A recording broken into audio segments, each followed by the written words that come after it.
Real ആറ്റ് കോളേജിൻ്റെ English ഗ്രാമറിൻ്റെ പുതിയൊരു വീഡിയോയിലേക്ക് നമുക്ക് സ്വാഗതം. അപ്പോൾ നമ്മൾ കഴിഞ്ഞ കുറച്ച് ദിവസങ്ങളായിട്ട് കുറച്ച് ഇംഗ്ലീഷിലുള്ള യൂസ്ഫുൾ വേർഡ്സ് മലയാളത്തിൽ നിന്ന് ഇംഗ്ലീഷിൽ എങ്ങനെ പറയുക എന്നുള്ളതിനെ കുറിച്ച് പഠിച്ചുകൊണ്ടിരിക്കുകയാണ്. അപ്പോൾ ഇന്ന് നമ്മൾ കുറച്ച് നമ്മുടെ വില്ലേജ് ഓഫീസിലും മറ്റ് ഡിപ്പാർട്ട്മെൻറ്റിലൊക്കെ ഉപയോഗിക്കുന്ന കുറച്ച് വേർഡ്സ് ഒക്കെയാണ് നമ്മൾ പഠിക്കാൻ പോകുന്നത്.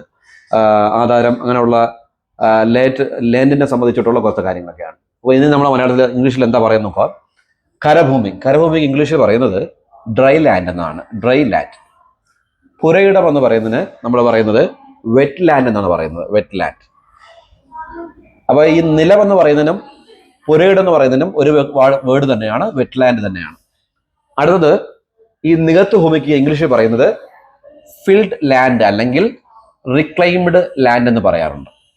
അടുത്തത് മിച്ചഭൂമി ഇംഗ്ലീഷിൽ പറയുന്നത് സർപ്ലസ് ലാൻഡ് അല്ലെങ്കിൽ എക്സസ് ലാൻഡാണ് മിച്ചഭൂമി. ബാക്കി വന്നത് പുറമ്പോക്ക് എന്നുള്ളതിന് കാംബ്രിഡ്ജ് ഡിക്ഷണറിയിൽ പുറമ്പോക്ക് നിന്ന് തന്നെ കൊടുത്തിരിക്കുന്നത്. പക്ഷെ നമുക്ക് അതിന് വേറൊരു വാക്ക് കൂടെ നമ്മൾ ഉപയോഗിക്കാം, അൺഅസിസ്റ്റഡ് ലാൻഡ് എന്ന് നമുക്ക് വേണമെങ്കിൽ പറയാം. ഓക്കെ. പിന്നെ പട്ടയം എന്ന് പറയുന്നത് ഇംഗ്ലീഷിൽ പറയുന്നത് ടൈറ്റിൽ ഡീഡ് അല്ലെങ്കിൽ ലാൻഡ് ഡീഡ് എന്ന് പറയും. ആധാരം എന്നും നമുക്ക് അതിനെ ഉപയോഗിക്കാം, ആധാരമായിട്ട് അത് ഉപയോഗിക്കാം. പോക്ക് വരവ് എന്നുള്ളതിന് ഇംഗ്ലീഷിൽ പറയുന്നത് മ്യൂട്ടേഷൻ എന്നാണ്. മ്യൂട്ടേഷൻ.